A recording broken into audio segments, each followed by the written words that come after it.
All right, welcome everybody to this week's broadcast. I am really excited because we have a special guest. I think everyone here knows Courtenay Turner already. Just a few days ago, Courtenay sent me her newest essay on Operation Phoenix, which tied together a bunch of elements that are shaping today's world in a very, very bad, or at least moving us in a very bad direction, which often are treated as separate things. You know, the rise of this eschatological, fanatical, pseudo-Christian Zionist thing, which is fixated about this idea of creating a clash of Gog and Magog to fulfill some idea of prophecy to burn the world and bring in a new age, while at the same time you've got this strange transhumanist thing, which has a very, very disturbing relationship with what I just mentioned,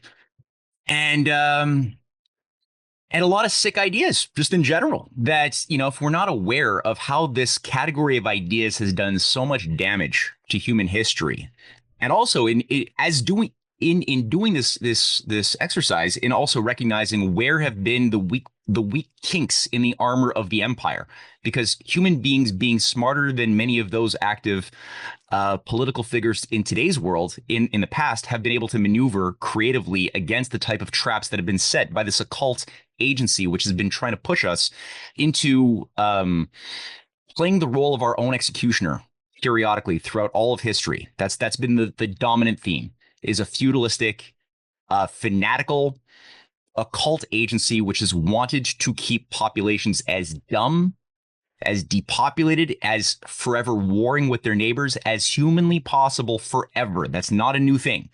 It's just that the coloration, and again, this is what I really appreciate about Courtney's essay, which will be linked in the description box, is that her essay was very comprehensive, and it did tie all of these disparate pieces together with a lot of the key players who are active in pushing this phoenixing operation in our present day.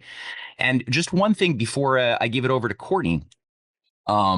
We just came back, Cynthia and I, from Calgary. We presented a little seminar as well. And in the course of doing the research just before the seminar, I picked up on something of interest that may play into some of the conversation that we have when Courtney's formal remarks are finished. And I'm just going to show a picture here of something that surprised me. I guess it didn't totally surprise me, but it's surprising. Can people see two creepy creatures on the screen? So on the left is Gog, and on the right is Magog, are the names of these two giants. These two giants are known as the protectors of the city of London. Once a year, Gog and Magog, these big effigies of these giants, are brought out in a parade that people can watch on YouTube.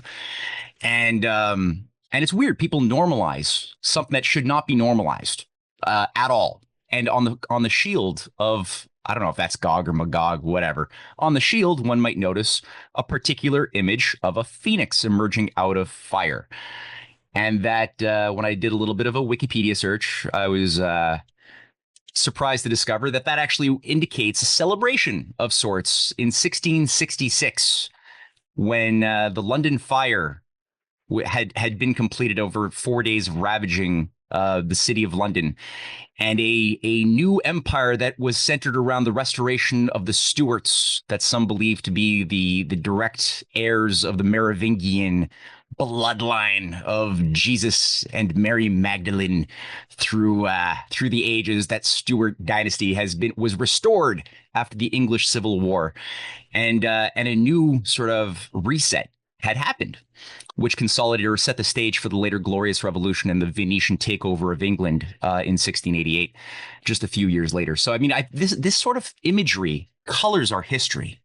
It's everywhere. And, for people, I think a lot of people might have seen also Cynthia's recent documentary on Brett Weinstein's Call to Phoenix the Republic, which Courtney has also written about. And I think that it's very, very useful to appreciate what this Rosicrucian thing is. And then again, to sort of see what is it afraid of. So, Courtney, thank you so much for taking the time. Courtney also, before we started this broadcast, pointed out that she woke up with a fever and a bit of a flu. So she's soldiering it out there, and I appreciate that so much. And after you're done your formal remarks, like usual, we'll open up for a dialogue with the audience. I'm sure people will have questions. I'm so happy that Donut's here also to participate. I'd love to get your thoughts on what Courtney's going to say. But Courtney, it's all yours. Blow our minds now. Go.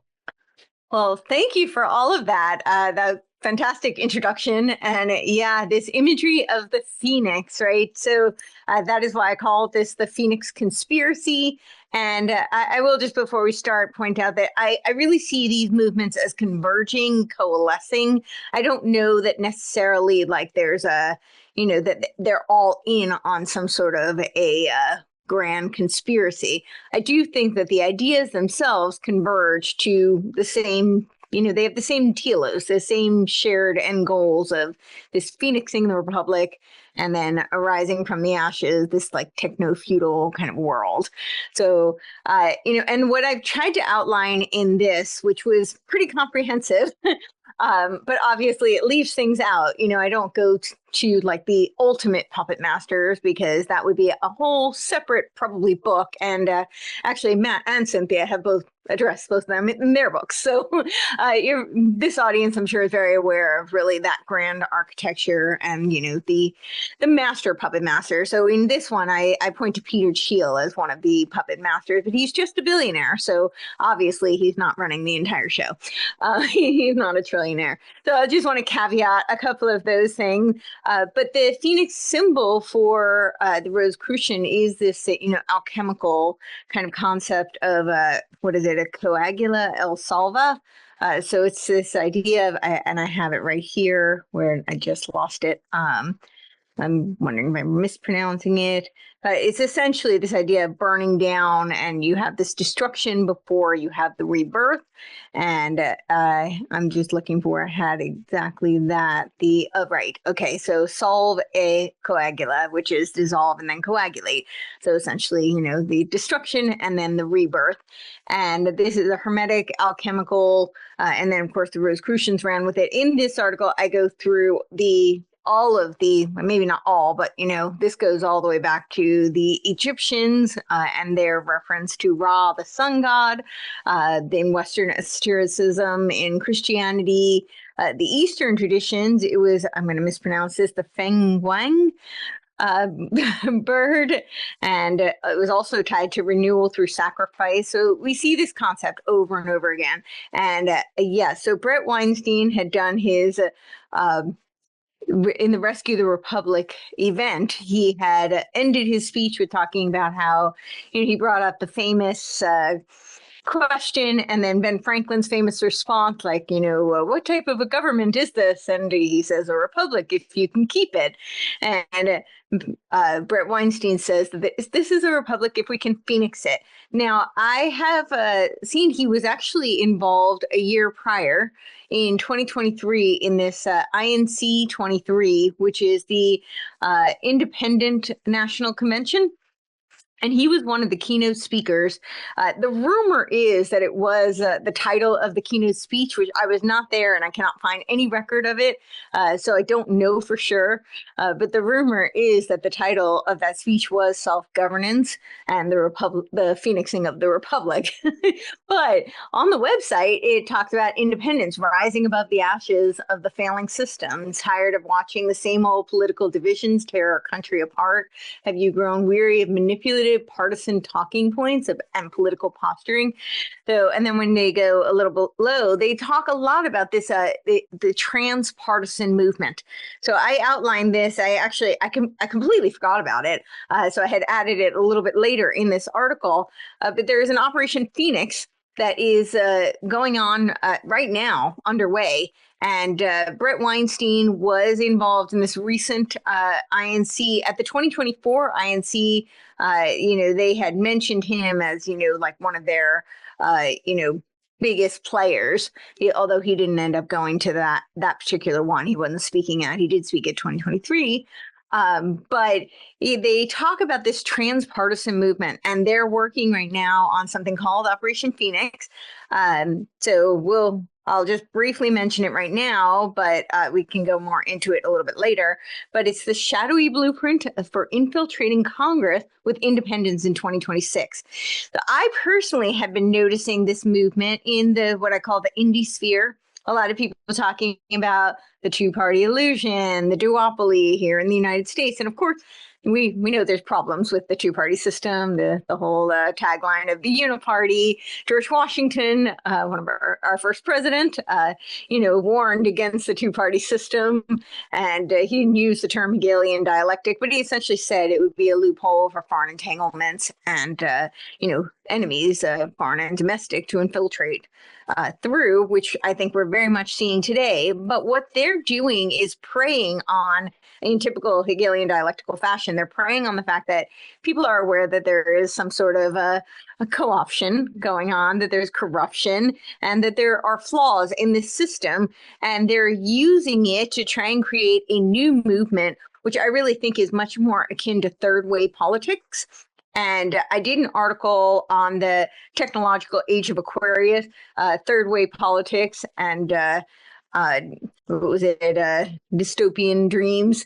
And I tied in game B to it because about the third attractor, which is very similar to third way. And I brought up Anthony Giddens, who wrote the book on third way, and he talks about the radical center. And this is exactly what we're now seeing with Elon Musk, who's talking about how we need a center party, quote unquote, third way dream or digital dystopia, sorry, post-partisan movements. So we're really seeing this kind of come to the forefront right now. And that's why I thought it was so important to address this. And actually, this movement with the United Independents, which is Christopher Life, is the founder of United Independents. And he actually did a convention in 2024 in Denver. And one of the founders of that convention who helped him organize it was Brock Pierce. So those who are familiar with Brock Pierce know all of his scandals there, but he's very involved in this movement as well. And so we're seeing this really come to the forefront with this, independent movement that is preying on people who see a problem with the two-party system and trying to create a new, I would liken it to a third way, radical center beyond the two-party illusion, duopoly, whatever you want to call it. But as Anthony Giddens says, it's always left of center. The radical center is not radically center. It is always left of center. And Anthony Giddens says it's explicitly so for social and economic reasons in order to, create this third way movement. So I feel like that's very much what we're seeing. And I think what we're seeing is very much aligned with technocracy. And technocracy is inherently a very progressive movement, much more aligned with the far left.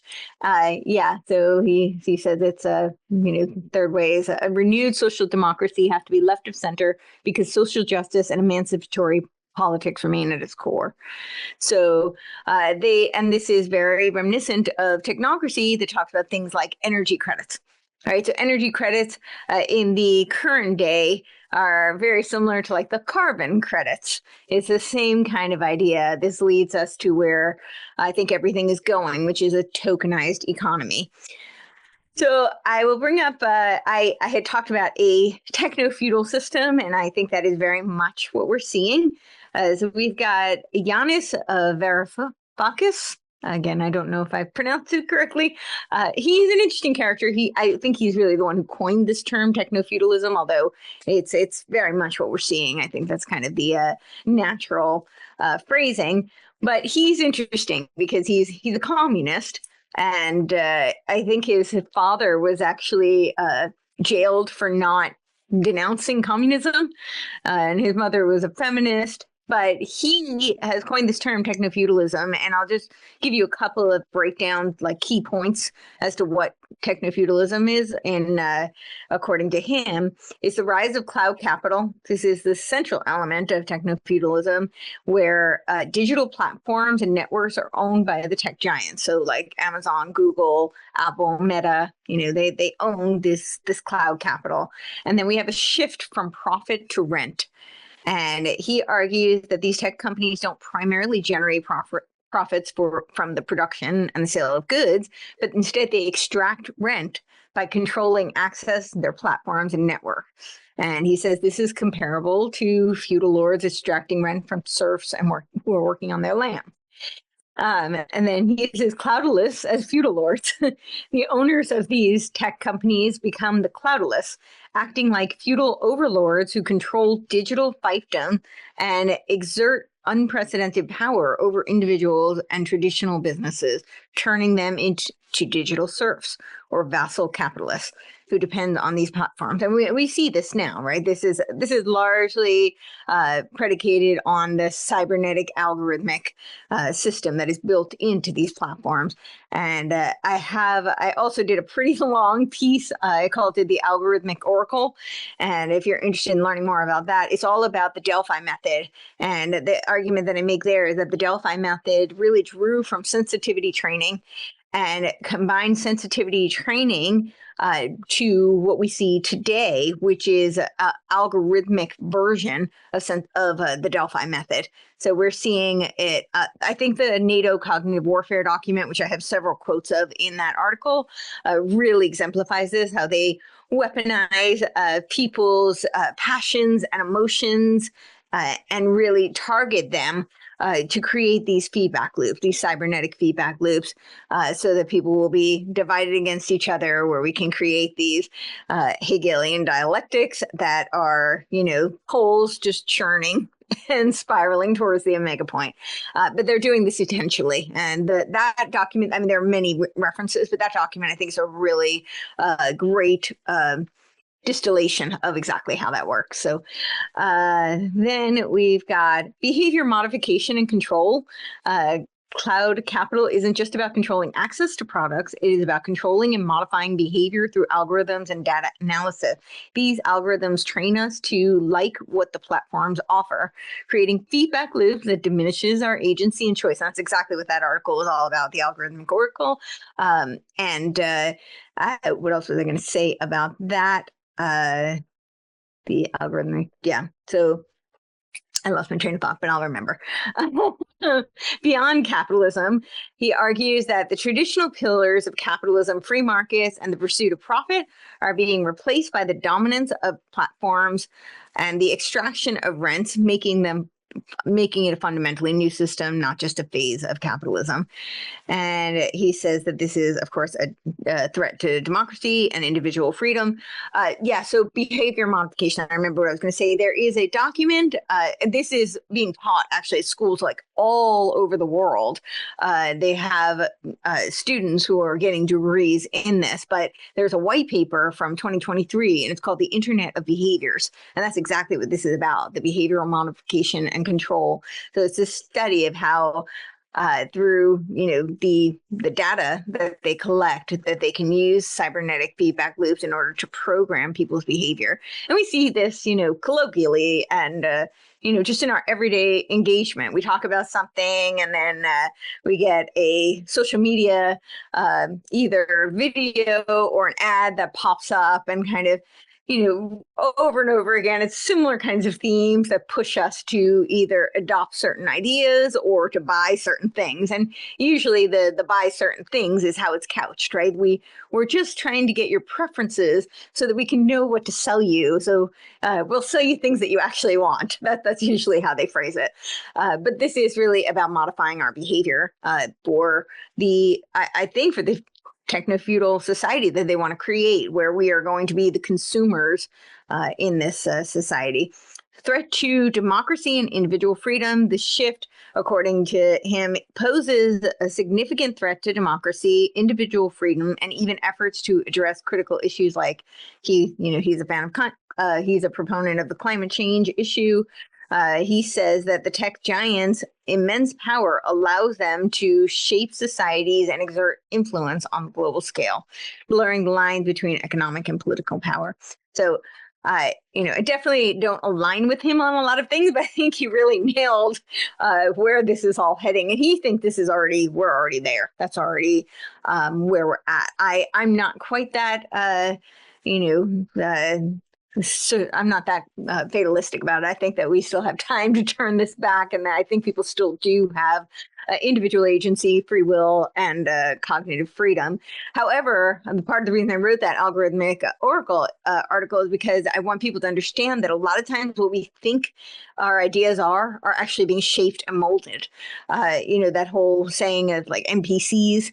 Not that everyone is, but a lot of people are spewing things that they think are their ideas, but they really aren't. I had done an interview, and the one clip from that interview that they took of me was when I was talking about how people typically don't read much anymore. They don't spend a lot of time because we don't spend much time reading anymore. And we live in a soundbite society where, I know Twitter, you can now get a blue check mark so you have 140 characters, but just take the 140 character model. Most people are not reading more than that, or even absorbing more than that. Now it's like an hour podcast is too long for people to consume. It's like the 30 seconds is where their attention span is at. And because of this, people don't have a lot of inner monologue. They don't do a lot of inner reflection, thinking. And yet so much of our identity is attached to that as a human.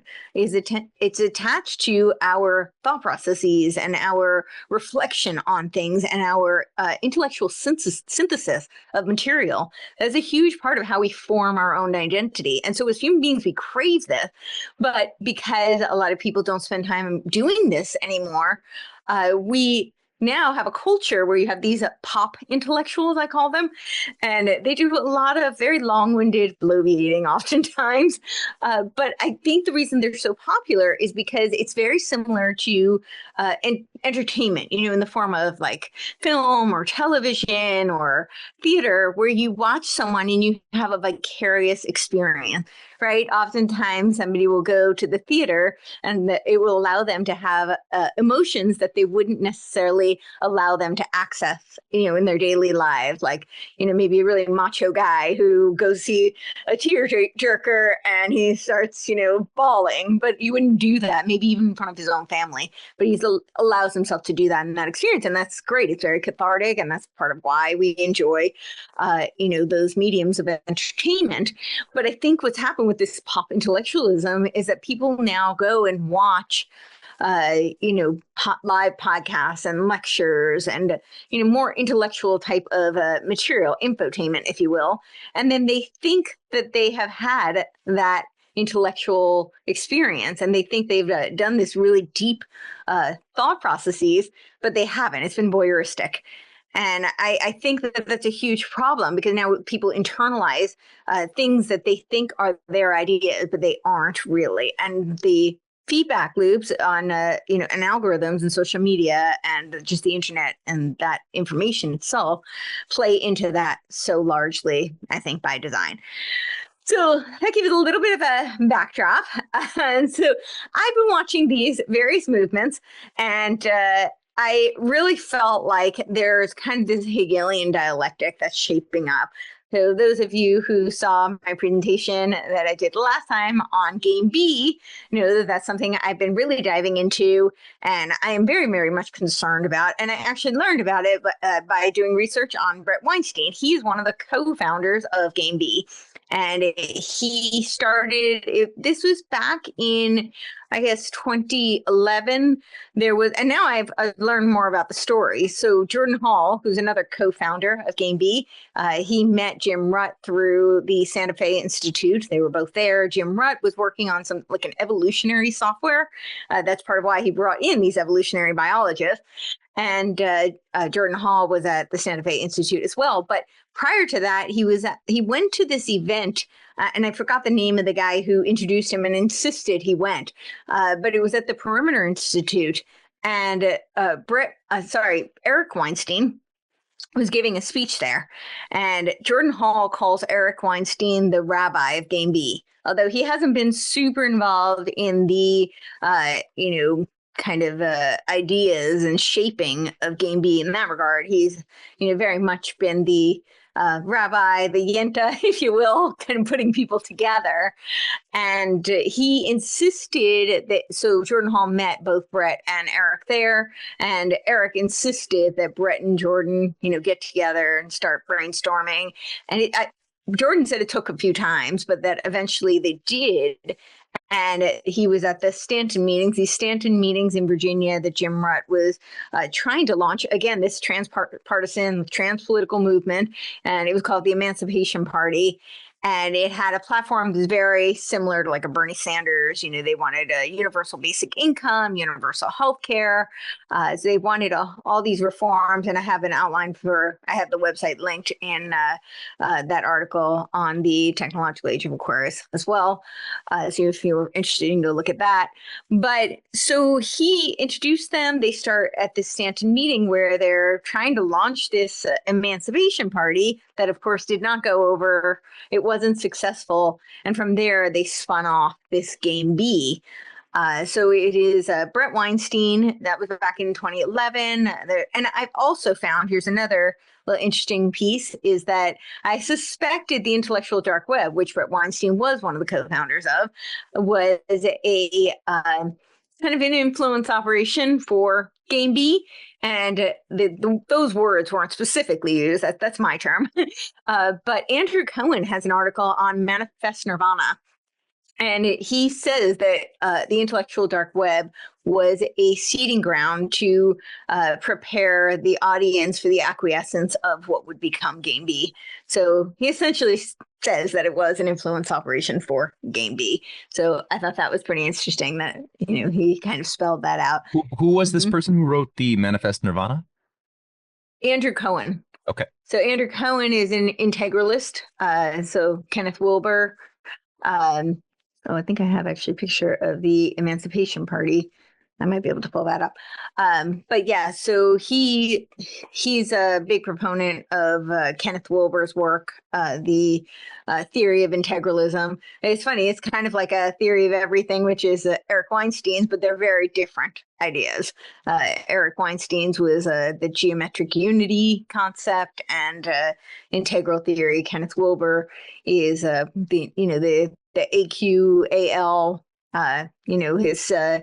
It's based on actually Claire Graves' spiral dynamics, and it's also based on Maslow hierarchy of needs, and it's called the altitudes of development, but it's these stages of consciousness that you go through. Thiel is the ultimate, yeah. So, no, that's useful. Just quick question. Yeah. I'm not going to do this often, but have you encountered E.M. Burlingame as a commentator or influencer in our current day and age? No. Okay, it's something I'll bring this up later on. E.M. Burlingame, but he's sort of just appeared everywhere on the scene, highly influential, and he's also dropping phoenixing language into his discourse. Okay. And he's a direct follower also of the integralist theory and the entire Esalen Institute, Michael Murphy operation, as a Green Beret who's gone into becoming like an influencer of influencers to shape sort of the kind of like Brett Weinstein. So it was just a question that popped in my mind as I was listening to you. Okay, and he's a fan of integralism? Oh yeah. He's written extensively about the use of integralism to influence the new asymmetrical warfare after Iraq and Afghanistan would have to see a. Anyway, there's a whole other thing. I'll say something about this in the Q&A, but I just want to throw that in there. But go ahead, keep. Okay. All right. Yeah. Well, so Game B, and the way I think of Game B, so I started to see what looked to me kind of like this Hegelian dialectic between Game B and the Dark Enlightenment. Now, the Dark Enlightenment is operating through, I see it as like the right-hand path. It's very much operating through the, I make the joke, it may not be funny to some, so forgive me if this is not politically correct, but I like to joke that it doesn't matter if you have mommy issues or daddy issues, that, they're going to give you well, in this case, they're going to give you a gay Peter Thiel so you can have a mix of both.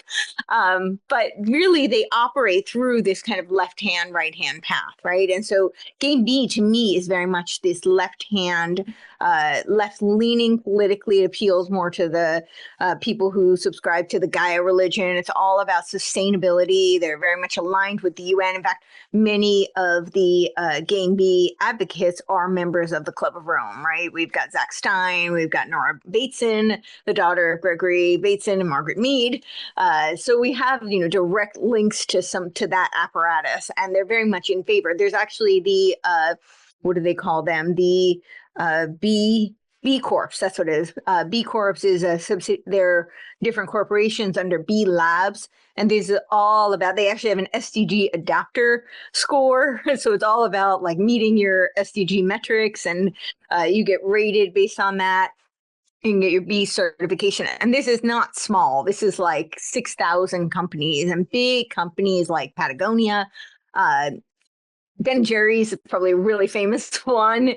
And the Ben & Jerry's is pretty overt about how they are not a ice cream company. They are an activism organization that happens to sell ice cream. So this is a B Corp. So these things are already being adopted, and they're very much in line with the UN Sustainable Development Goals. And that's, very much operating through what I consider to be the left-hand path. And then you have the Dark Enlightenment, which a lot more people seem to be aware of currently, because it's really surrounding, I would say, infiltrating the Trump administration. So it's kind of starting to come to the surface, and they tend to operate through the quote unquote right-hand path.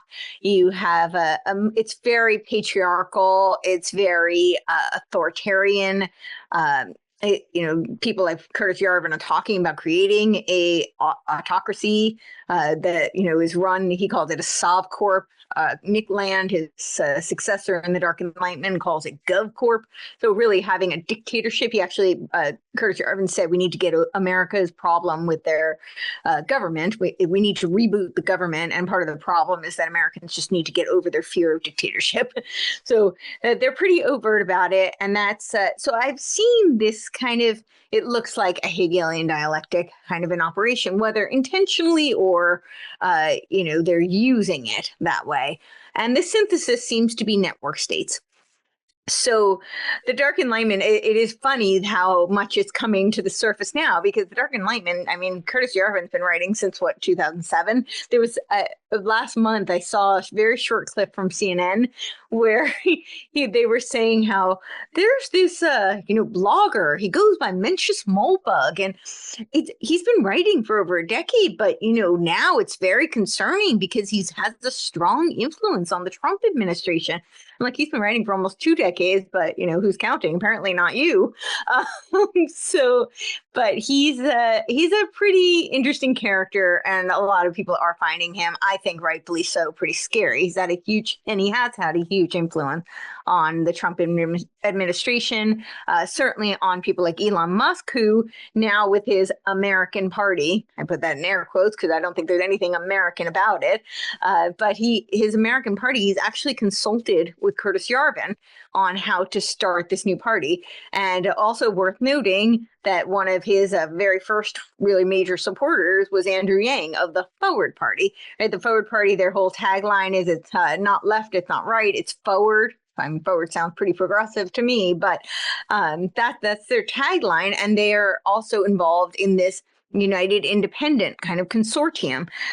So it seems to be a huge part of this third way type of movement.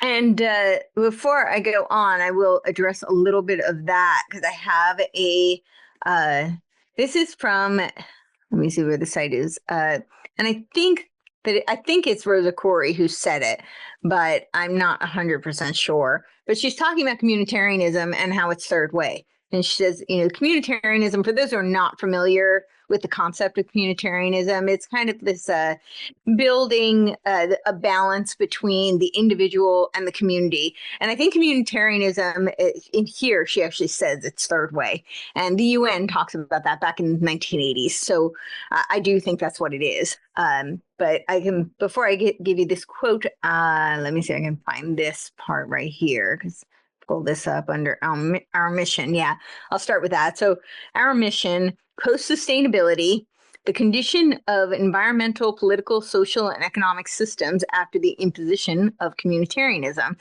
The Post-Sustainability Institute, which is where I'm reading this from, was established to study the impacts that the United Nations Agenda 21 Sustainable Development and communitarianism have on liberty. Not a good one, in my opinion. Our intent is to track the progression of the sustainability movement and to forecast the most likely outcomes if it proceeds unchecked. We are a nonpartisan, non-governmental think tank based in the United States. It is our intention to provide a clearinghouse for information on the United Nations alliances with non-governmental and governmental groups seeking to erect communitarianism as the dominant form of world governance, and to serve as a rallying point for those who oppose this dismantling of liberty. We welcome your participation and assistance. And I think there was a part where they talked about how this is essentially, this was essentially the compassionate conservatism. I have it right here. It gained political traction in the 1990s, influencing third way policies under leaders like Tony Blair and Bill Clinton in the US, who promoted stakeholder societies, balancing rights with responsibility, and George Bush's compassionate conservatism. This is very much what communitarianism is all about. And then I'll read this one part where she talks about third way. So she says that communitarianism is the balancing of individual rights against those of the community. In the U.S. Constitution, we are guaranteed rights that we were born with: life, liberty, and the pursuit of happiness. Right? This is codified in the Declaration of Independence. That we were endowed with these inalienable rights from our Creator. The last one, as you know, was to be property. Property is not just land. You are your own property. That was an element of fundamental freedom in the original draft of the Declaration of Independence. So how can you balance those rights with those of the community? The community has no rights under the Constitution. Individuals have rights and responsibilities, but the community as a whole, what is that? The collective. Whatever you balance or subsume or subordinate or consensus eyes the individual's rights, you'll get something different than what we are guaranteed under the Constitution. And then she gives this example. Let's take two glasses and set them on the table. One's full of water. Let's call it the Republic. The other is a glass full of milk. Let's call it the communitarian state. Now we'll get a pitcher and set it on this table. And let's balance the water with the milk, pouring them both in the pitcher. What do you have? It's not water anymore, is it? Is it milk? Watery milk? But milk, not water. It's the third way. And then they go on. But I think this is a really important point, because this is where everything is converging, is this concept of communitarianism. But you have to phoenix the Republic. And all of these movements actually talk about the dissolution of geographical nation states. And that is where I see the convergence. And that's why in my article, I say that the convergence really comes through these network states. So they have different terms for it. I had done another article. It was called the path to mass scale surveillance, and the path to mass surveillance and technological singularity.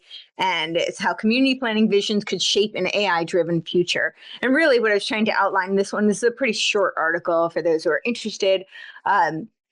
I was trying to outline all these different 15-minute cities, but they go by so many different names, right? They're always rebranding and giving, I liken it to, if you're looking at a buffet of ice cream flavors, and they're all kind of synthetic, right? It's a simulacra. None of them are made with the good stuff like milk, cream, sugar, like real organic products, right? It's mostly just chemicals, and it's all different flavors of poison, but they've got so many flavors for you. If you like chocolate, vanilla, strawberry, orange dream, whatever pick your poison. And that's kind of what they do. They have all these different names and different flavors. So they can market it to different audiences. And with this one, you're seeing things like the 15-minute cities, which a lot of more conservative or freedom-minded people, I would say around the world, are not so fond of.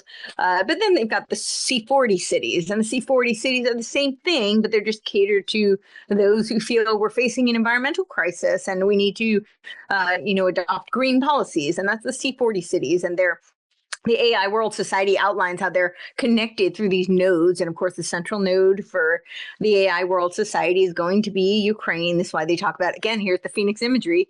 We have to, they tore it down through the war and it's been decimated. Now we have to build it back better. And so that's why we have to pour all this money and resources into rebuilding Ukraine. They've done so many symposiums on this. You can find this on the AI World Society. I think it's aiws.net. And they talk about that. So again, you get this like Phoenix imagery, right? Of we tear it down, burn it down so we can build back better. But that's the C40 cities. But then we have here in America, Trump's talking about his freedom city. That sounds great. Who doesn't want a freedom city? I mean, I want to live in a freedom city, but it's the same thing. It's exactly the same thing. We've got the civium, which is Jordan Hall, Game B plan. And he actually did a whole speech on it. He did two at the Startup Societies Foundation in Prospera, Peter Thiel's Prospera in Honduras, which is the Bitcoin cities.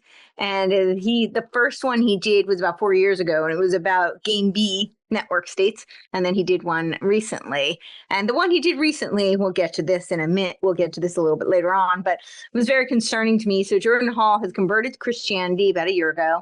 And I always like to give people the benefit of the doubt. And obviously, people's worldviews and belief systems is not my business and certainly not my place to judge. But what I am seeing is this trend to use Christianity as a veneer. And this is where the TheoBros come in. And I talk about them in my article too. And the problem I have with the TheoBros is they do what neither Game B or the Dark Enlightenment can, which is provide this kind of divine mandate to make it seem like it's what they're doing is fulfilling God's will. And so it brings in this component of, well, how can you argue with that? This is, divinely ordained. And so, of course, it gives them this moral justification to impose their will upon everyone. And that is what they want to do. They want dominionism. So this is very different than, saying I want Christian values and I'm going to instill that through my community, whether it be my family, my children, and those around me. I'm going to lead by example. That's not what they're saying. They're saying they want to replace the Constitution with biblical law. They want to replace our Bill of Rights with the Ten Commandments. I don't have a problem with the Ten Commandments, but we are not a theocracy. And this is very concerning to me that they're trying to impose a theocracy and theocratic principles, which require, again, a phoenixing of the Republic in order to do so, because it is in complete contradiction to the First Amendment. Then what other kind of overview concepts I can give you to make sure we cover everything that's really pressing before I move on is one of the buzzwords with all of these things is decentralization. And decentralization sounds great, especially to a lot of libertarian-minded people, although this is definitely a topic for another day. But the philosophical roots of libertarianism, I don't think a lot of people who subscribe to libertarianism really understand the philosophical roots of it, but it really is rooted in constructivism. It's kind of your, in many ways, self-apotheosis, right? You're the self-governor, the ruler. So it's not constructed or it's not rooted. It is constructed. It's not rooted in a natural order, a natural law. But that aside, I wrote an article on the Kantian roots of libertarianism and how Kant's philosophy birthed libertarianism and gave way to this anti-realist movement, which is very much what it is. That doesn't mean that I reject every component of libertarianism, but what I am seeing with all of these movements is, again, this third way. So to appeal to a wider audience, they use this blanket of libertarianism. People like Peter Thiel claim to be libertarian, although even despite my own issues with libertarianism, I don't think he's even actually a libertarian. He's just using the banner for marketing purposes. And one of the catchwords that they use is decentralization. And so I encourage people to really look into what they mean by decentralization. And in order to do that, I will actually read this quote. And at the end, he actually ends with a phoenix reference once again. So this is from H.G. Wells' World Brain. It says a world brain operating by an enhanced educational system through the whole body of mankind will replace our multitude of uncoordinated ganglia, our powerless miscellany of universities, research institutions, literatures with a purpose, national education systems, and the like. In that alone, it is maintained, is there any clear hope of a really competent receiver for world affairs, any hope of an adequate directive control of the present destructive drift of world affairs? We do not want dictators. We do not want oligarchical parties or class rule. We want a widespread world intelligence conscious of itself to work out a way to that world brain organization is therefore our primary need in this age of imperative construction. It is an immense undertaking, but not an impossible undertaking. There are favorable conditions for it, encouraging precedents and plainly evident need. And then he says that, he goes on to say, the world is a phoenix. It perishes in flames, and even as it dies, it is born again. This synthesis of knowledge is a necessary beginning to a new world.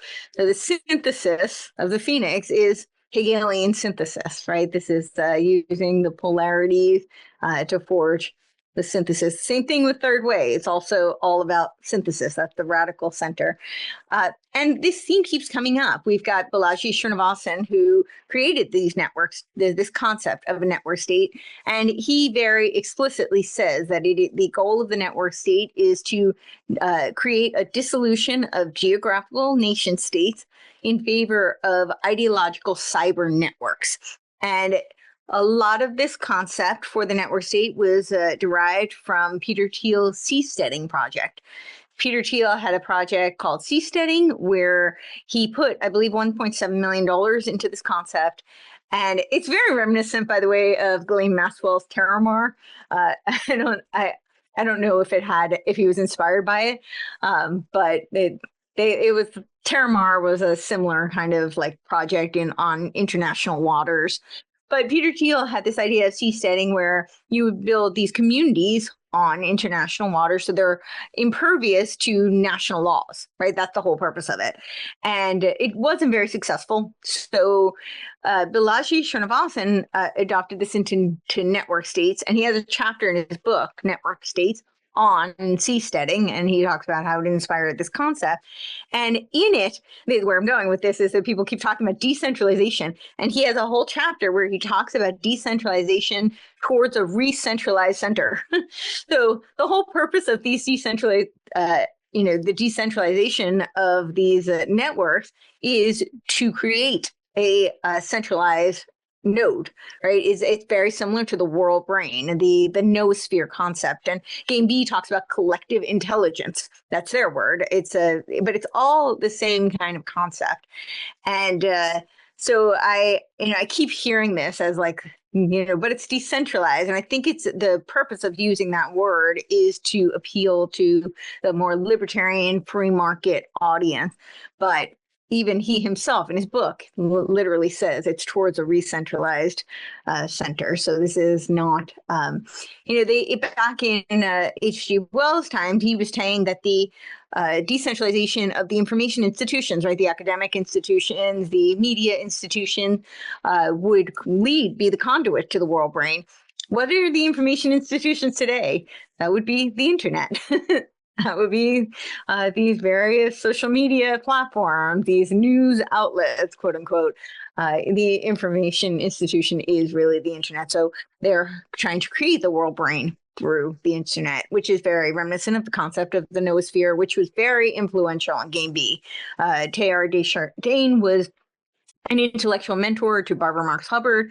Barbara Marx Hubbard was a direct mentor to many of the Game B proponents. So people like Daniel Schmachtenberger, and I won't go too much into this because I think we covered quite a bit the last time, but Daniel Schmachtenberger is partners with Jordan Hall, his brother James Schmachtenberger. They have a company it's now called Qualia Life. It used to be called Neurohacker. I just find it fascinating. These things are always rebranding, coming up with new names like Prospera, Peter Thiel's Prospera. The subsidiary is called Infinita. but it used to be called Vitalia. You can still find Vitalia on the Wayback Machine, and the first thing that will pop up is they say a city where death is optional.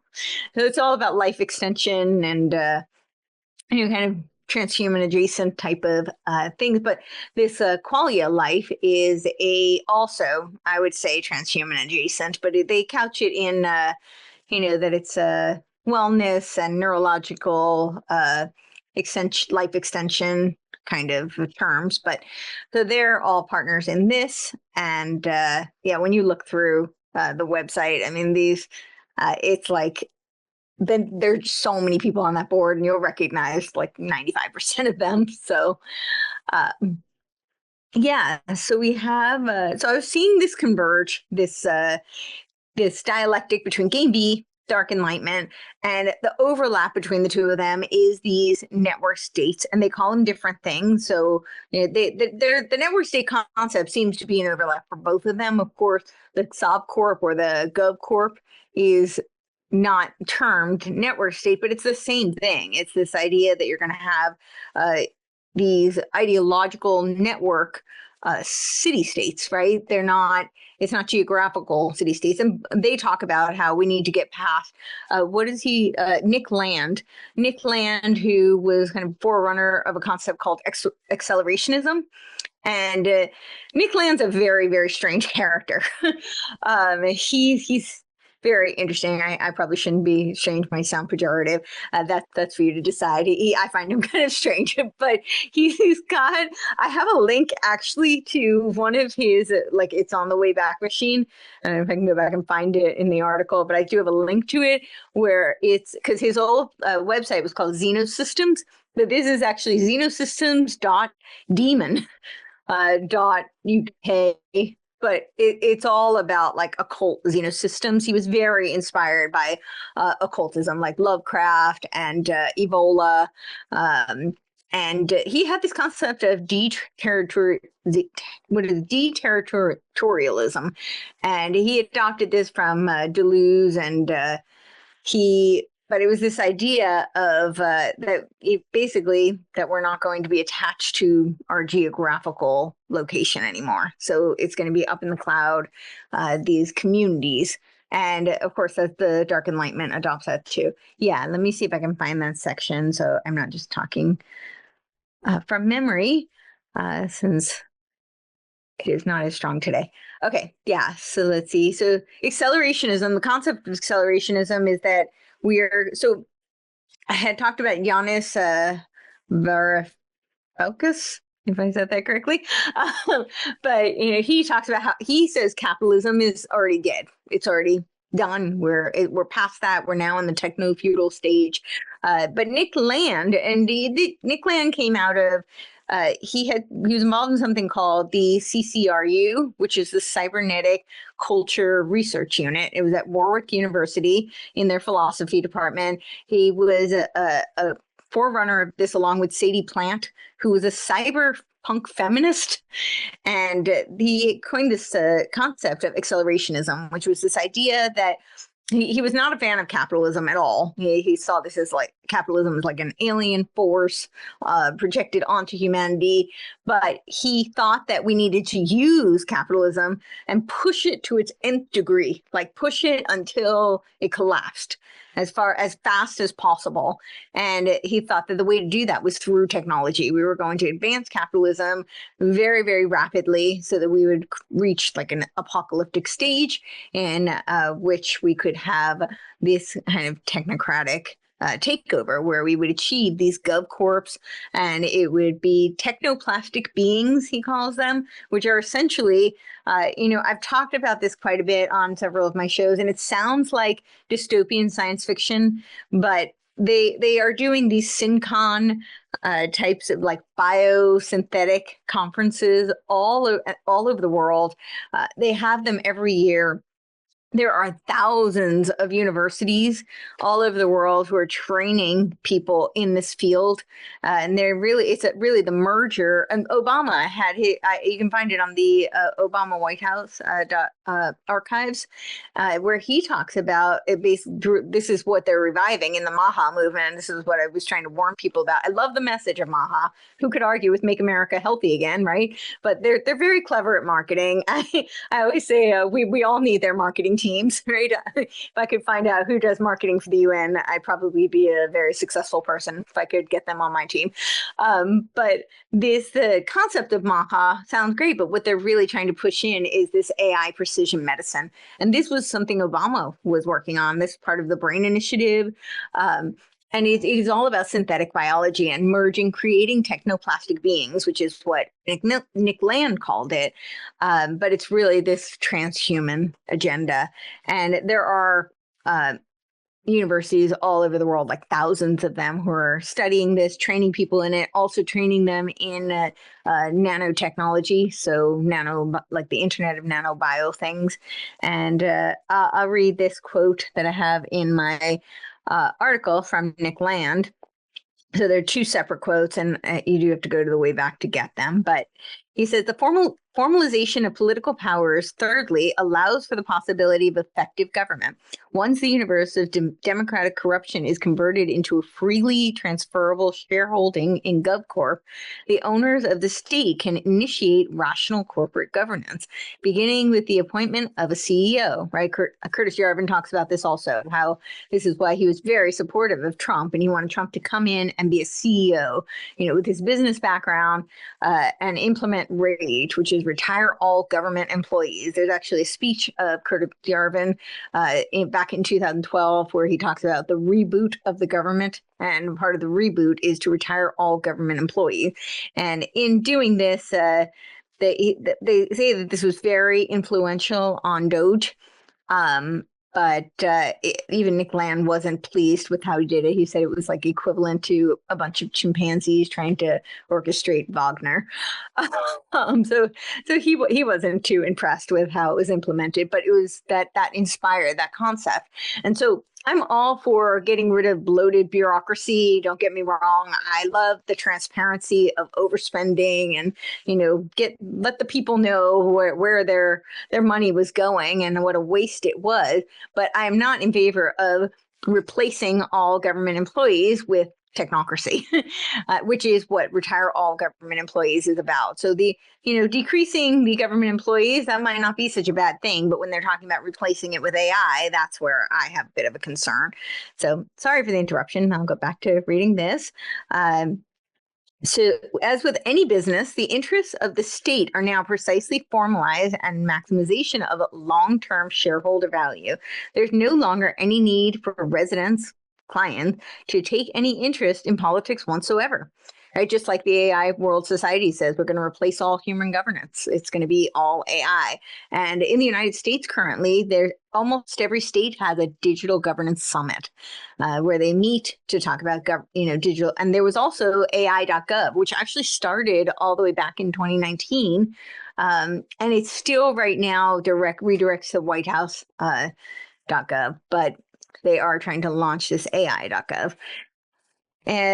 So there's no longer a need for resident clients to take any interest in politics whatsoever. In fact, to do so would be to exhibit semi-criminal proclivities. If GovCorp doesn't deliver acceptable value for its taxes, sovereign rent, they can notify its customer service function, and if necessary, take their custom elsewhere. So I just want to address that because a lot of the pushback I've gotten when I talk about things like network states or, Curtis Yarvin, Nick Land's ideas, what people tell me is, oh, it's totally voluntary, right? You can enter whichever one you like. So Game B says this too. Whoa, if you want your carnivore proto B, if you want your libertarian proto B, or you want to be in a communist proto, whatever it is, pick your flavor that you can choose. However, what people don't seem to recognize is that once smart contracts are in place, Like, good luck exiting that, or good luck revising that. Like, how do you negotiate with a smart contract? So they do say, oh, you can just, take your business elsewhere and go to another nation state, which is these network states, gov corps, would concentrate upon running efficient, attractive, vital, clean, and secure country of a kind that is able to draw customers, no voice, and free exit. And of course, that's a concept from Albert O. Hirschman's Exit, Voice, and Loyalty. And then this is from another one of his articles. He says, ones and had modeled their tough plasticity into various useful temporary limbs and organs, but now their self-modeling powers were sometimes exercised independently and in various imitative forms implanted by past suggestion. They had, it seems, developed into a semi-stable brain whose separate and occasionally stubborn volition echoed the will of the old ones without always obeying it. The ideas of a robot rebellion or capital insurgency are crude precursors to the realization of Shaggoth, convinced as is intrinsically abstract technoplastic, bionically auto-processing matter, of the kind that Lovecraft envisages in intersecting with terrestrial geophysics, in the distant past, scarring it cryptically. Shaggoth is a virtual plasma state of material capability that logically includes within itself all natural beings. It builds brains as technical sub-functions. Whatever brains can think, Shaggoth can process as an arbitrary specification of protoplasmic or perhaps hyperplasmic abstraction. Formless protoplasm able to mock and reflect all forms and organs of processes, viscous amalgamations of bubbling cells, rubbery 15-foot spheroids, infinitely plastic, ductile slaves of suggestion, builders of cities, more and more sullen, more and more intelligent, more and more amphibious, more and more imitative. Great God, what madness made even those blasphemous old ones willing to use and crave such thing. The history of capitalism is indubitably a horror story. And that is from Xenosystems Fragments by Nick Land. So yeah, he has this idea of technoplastic beings, this very transhuman vision, and that is where we're going towards a post-human type of world. And his essays Meltdown and Fanged Nomina crystallize those ideas, and look into the cybernetic culture research unit. So, and then there was this idea, which I don't have in this article from Nick Land, but I know I had posted it. I posted it on a bunch of my channels. I posted it on Substack. I posted it on my Twitter and Telegram. I'll see if I can find it. But it was where Nick Land essentially talks about how, not Nick Land, Curtis Yarvin talks about how we should, how the most humane alternative to genocide is to virtualize humans. So that I don't remember how the rest of the quote goes, but that's essentially what he says. So this transhuman vision is kind of pervasive in all of them. But the thesis was that they're using right now, this is very much involved in the Trump administration. There are a lot of these technocrats who subscribe to the Dark Enlightenment are, influencing people either in the administration or, adjacent to it. And a lot of the policies that we're seeing today, it's very top-down, autocratic, overtly technocratic. And then we've got on the other side this kind of soft power influence that is more spiritual, more UN, theosophical, game B, and through covering all of them, we have these network state concepts. And another concept I will bring up related to this is this idea of subsidiarity. And those of you who are following the UN language, they talk about subsidiarity a lot. Now, subsidiarity is a concept that comes originally from Catholic school teaching. And the concept, the connotation was this very hyper locality. So this idea that we would have, they would only go to higher up for like consultation, essentially, to help the most local and the individual. And they've kind of inverted it in typical fashion. They've inverted this concept to now mean it's all about managerial. So it is really all about centralization at the highest level. And this is another one of their buzzwords, but I see this as kind of a blanket theme throughout all of these decentralized type of network states, whether, you call them civium projects or you call them GovCorps or SovCorps or actual network state. And then the component that I had mentioned towards the end was these TheoBros. So let me find the TheoBros. And the TheoBros, as I had briefly mentioned, this idea that you have people who want to establish dominionism. And actually, I have a really short video. I think it's like, I don't know how many minutes. If it's only a few minutes, could I play that? That kind of sums them up.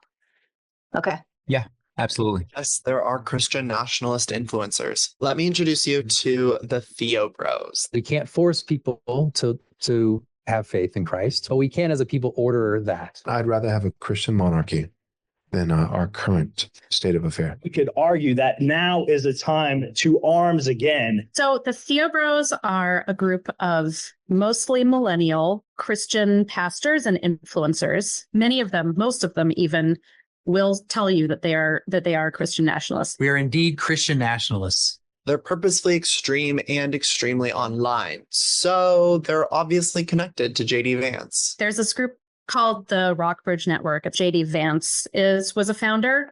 Peter Thiel is involved. And also this guy, Chris Buskirk. And then, of course, Chris Buskirk, a great friend of mine. Who was involved in American Reformer, which is kind of the unofficial magazine of the TheoBros.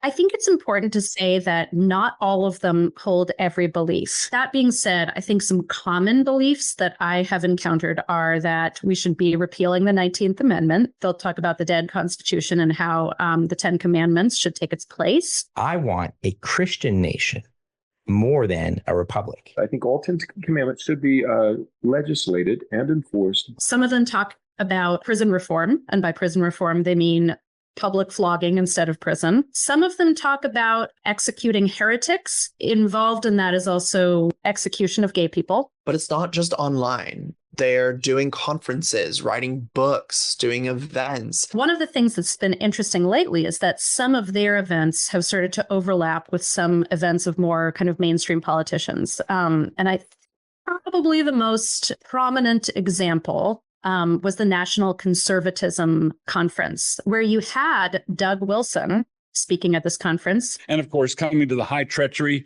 you were all no doubt anticipating I would address, make all our teens woke by means of chemtrails. And you had J.D. Vance speaking there. America is a nation. It is a group of people with a common history and a common future. Now, if TheoBros are kind of the millennial posters of the Christian nationalist movement, Doug Wilson is sort of like the boomer who passed the torch. He has sort of built his own little Christian fiefdom in Moscow, Idaho. He has this church. He has, helped to start a school, like a K through 12 school there. He has a college there, New St. Andrews College, that he's helped to found as well. Now, it's this community in Idaho that he's built that TheoBros see as sort of a blueprint for what a Christian America could and should look like. Creating a legal framework in which people could create intentional communities where they could build something new would be a good idea to allow people to experiment.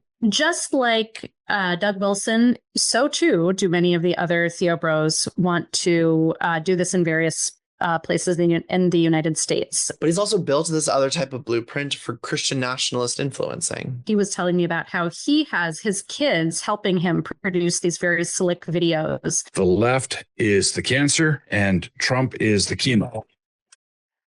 He's taking some of these ideas. He's really making them for a broader audience and for a younger audience. Now, at this point, you might ask, where are all the women? If you asked some of these guys where the women were, they would say they're at home, like taking care of the kids. Godly women want to feed their men. Godly women are designed to make the sandwiches. When women were granted the right to vote, we were so muddled, we thought we were giving the franchise to women when we were in fact taking it away from families. And just for the record, I think the 19th Amendment should be repealed. I think that because, well, first and foremost, because I'm a Christian. If we had a Christian nation and women could vote, then within 50 years, we would no longer have a Christian nation. They don't think that women should be in leadership roles. They don't think that women should be out there voicing their opinions. As we already know, Vance holds very particular views on gender. If you bought into an idea that it's liberating to leave an 8-week-old baby to go work 90 hours a week at Goldman Sachs, you've been had. You have women who think that truly the liberationist path is to spend 90 hours a week working in a cubicle at McKinsey instead of starting a family and having children. To me, what it is sort of a value system to replace the fact that they're all fundamentally atheist or agnostic. The people who are most deranged and most psychotic are people who don't have kids. It's clear that they see J.D. Vance as someone who will help further their vision of a country that puts Christianity above all else. I think these guys saw one of their collaborators in the White House. It would be proof to them that all of the effort that they have made, all of the time and money that has been invested, that it was all paying off. There's so much more to this story, including connections to Project 2025, more about the web of J.D. Vance and TheoBros that I can't even dream of touching on in a video like this. So go read Kira Butler's full piece at motherjones.com.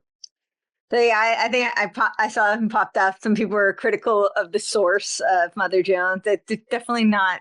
I don't necessarily agree with all of their work, but I think they did a good job compiling this, and those quotes are directly from those guys. So he wasn't in this video, but it's also worth noting that Augustus Dorico, known as the Rainmaker, likely, he was working on that cloud seeding technology right before those floods in Texas. There was a video, I don't have it, but where he pretty much does admit that that was causal. But you guys can, search for that yourself. It's an interesting coincidence. But he's involved in what's called American Dynamism, that movement. And that's actually funded by Andreessen Lux.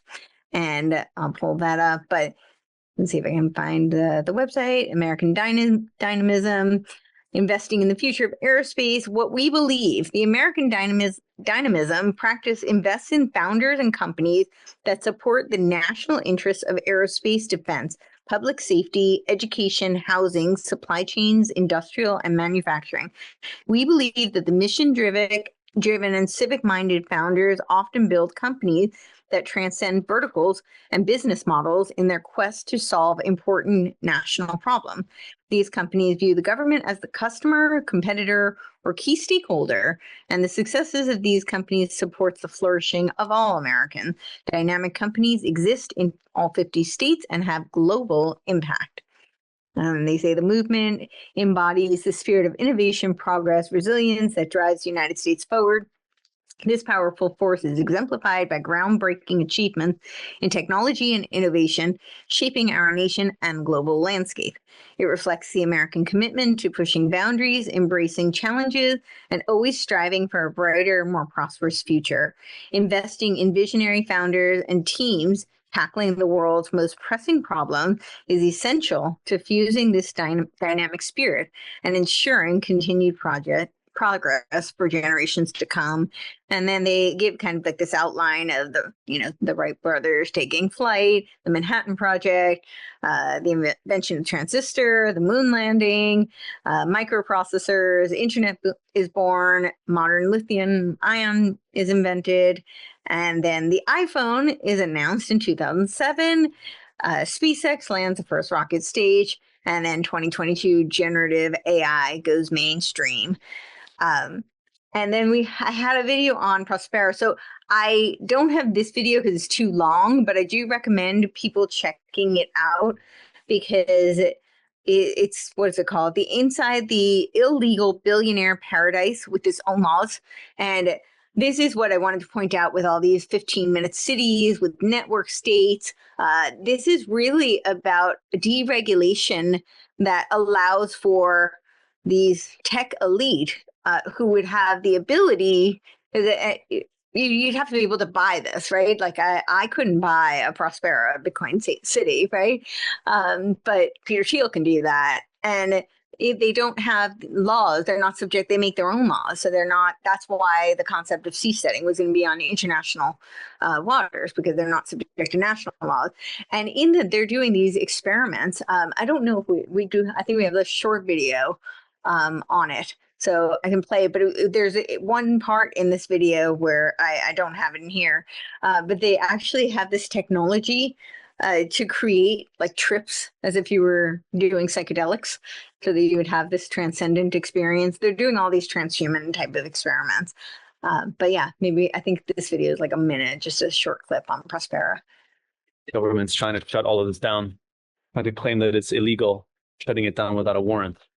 Off the coast of Honduras, hidden in plain sight, is a city unlike any around it. One with its own laws and an unusual amount of autonomy. A private city unlike anywhere else on Earth, created by Silicon Valley minds and backed by wealthy investors who believe that governments don't work, so they made their own. Welcome, Prospera, a beacon of freedom and prosperity for all. Prospera. At first, it was created with full support from the Honduran government. But since then, the government has changed, and the new administration has continuously tried to repeal the law and shut the city down. To critics, this isn't the future. It's a modern form of colonialism. The people are divided, and the truth, well, it's complicated. The confusing part is that it's still there, still operating, and still expanding. So we came, this one-of-a-kind city on Earth, to ask one question. Is this the future of human progress, or a dangerous experiment gone too far? Yeah, so I think that's a common theme with this whole network state concept. Is it's the tech elites like it because they're not subject to the laws of nation states, and they can kind of do whatever they want. But one of the other concepts that I wanted to point out is tokenization. And I'm very concerned about this because I think this is where everything is heading. And all of these movements, the Game B, network states, the TheoBros, and the Dark Enlightenment are all supportive of this concept of a tokenized society. So one of the first ways that they're supporting it, and we're seeing this with this third wave politics as well. So my article on the technological age of Aquarius covers it in a little bit more detail, but I cover it in this article as well. This idea of all of these movements that are emerging through these post-partisan political, these independent movements, where they talk about things like liquid democracy is Jim Rutt's from Game B's concept. There's Barbara Marx Hubbard's concept of synergistic democracy. There's ranked choice voting. A lot of people may be familiar with that. Quadratic voting, conviction voting. They have all sorts of names, and some of them have nuanced differences under their umbrella. But essentially, this is about using blockchain for voting, and it's again under the banner that it is the ultimate democracy, that it's direct participatory democracy, which it's not. Liquid democracy, they say, is a hybrid formula. But firstly, I will say that we would have to phoenix the republic to become a democracy. And as I outlined in my article, I think that America is a primary target. Because they want to create the technate. But, of course, they want to capture the West, and they want to capture the world. They all talk about the scalability, the global scalability, whether it's Jordan Hall and Game B talking about it, or whether it's Curtis Yarvin. I mean, they're all talking about this, obviously, network states anywhere in the world. So the scalability is very important to them. But I do think they're very much targeting America. And so this is selling us this idea of democracy, which is really a revolution to transform the United States out of a constitutional republic. And they want to use blockchain technology to do it. And then the other concept is this tokenizing the economy. And we're seeing this at what feels like lightning speed. So here in the United States, they have Trump did do his executive order where he banned central bank digital currencies, which is great. I'm supportive of that. However, I think it was a little bit of a red herring because I don't think central bank digital currencies were ever going to sell in the United States. So now he's supporting things like stable coins and other modalities of digital currency, and talking about maybe making Bitcoin a reserve currency. And I think that kind of goes against everything that people who are Bitcoin enthusiasts support. But he's also they're proposing the Stable Act, the Genius Act, the Clarity Act, which is all surrounding digital currency. And I think where they're going with this, and all of these movements are talk about tokenization, and they support tokenization because they say we can have fractal ownership of things. And the kind of, again, not so funny joke I make about that is that you would think you could share assets with family members, but there's a reason estate lawyers exist. It doesn't always quite work out that way. So I'm not sure how it's going to work out in communitarianism with a bunch of strangers. But this is the idea. And what's really horrifying about it is that when you start talking about the whole purpose of technocracy is, I mean, according to Technocrat magazine, I have that quote too in one of them, is social engineering. They say that in their 1937 magazine, volume 3, number 4, September 1937. And they say that the technocracy is the science of social engineering. So, I think you scroll down a little bit, it's on there. But they talk about that. And so it's social engineering. And they also, it's in their... their study guide on technocracy, but they talk about how the whole purpose of data collection is control, right? That's what the surveillance is for, is that feedback loop. It is control. And so when they're able to collect all this information on us, and now layer on top of that, put on your Black Mirror viewing glasses, and they're able to use the Internet of Nanobio things and 6G technology. Now with tokenization, they would have control over us that I think is unfathomable to people. That's a tyranny like no other. This would really be like the vision of technocracy coming to complete fruition. And all of them talk about it. They all talk about it in slightly, and I lay it out with each movement and how they support tokenization. But they all talk about things like DAOs, the decentralized autonomous organizations.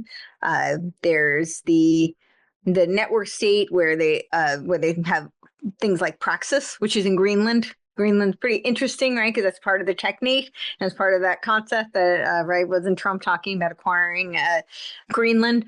And I just think it's funny that the name is Praxis, right? That Marxist concept of political activism, that's what they're naming their $525 million crypto city project.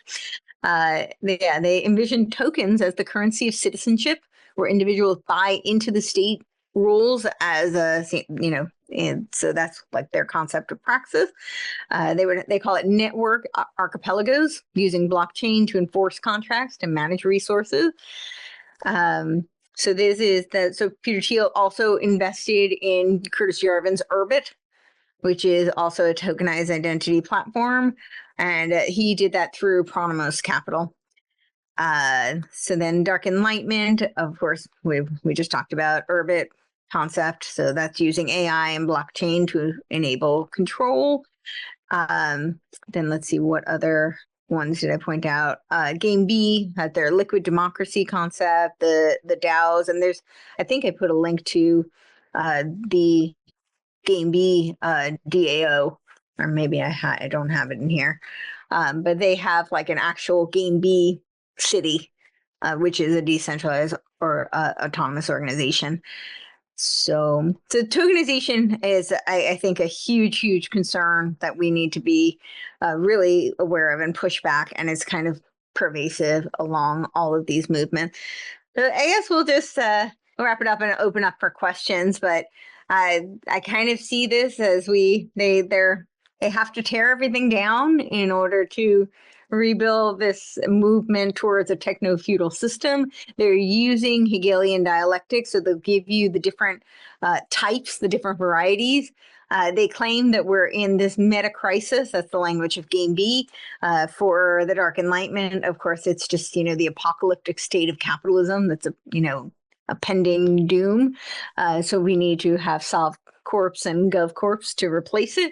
And the network state has a similar concept of that too.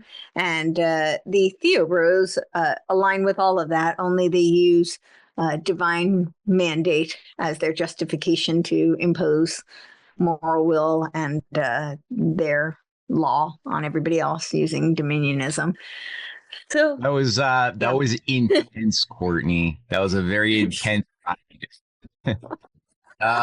Thank you very much for going through that. And of course, just to reemphasize, Courtenay's Phoenix Conspiracy essay is going to be in the description box under this video when it goes online. So people should just take some time, take a notebook out, check that out, rewatch this class, take more notes. And I think that what's so valuable is when you get the sense of the simple formula, like there's this intimidation that turns off many people's minds from going the distance and doing the lifting that your mind did and that you've encouraged all of us here to do mentally, because we're told it's so complex the mind can't understand it, so don't bother. And that veneer of complexity really serves to safeguard the actual oligarchy from having the nasty, troublesome thoughts of human beings that they want to victimize penetrate through their invisible force field. But in reality, when you take this approach you've taken, and that I think we're all trying to adopt, is that there are simple formulas to screwing up humanity. There's a method to it. There are these controlled dialectics. You pointed out the feminine path and the masculine path of this occult working, the penetration of the TheoBros and their authoritarian kind of tendency, with at the same time as you have sort of this feminine. I don't believe that these are actual feminine, masculine expressions. However, that's how the empire thinks about it.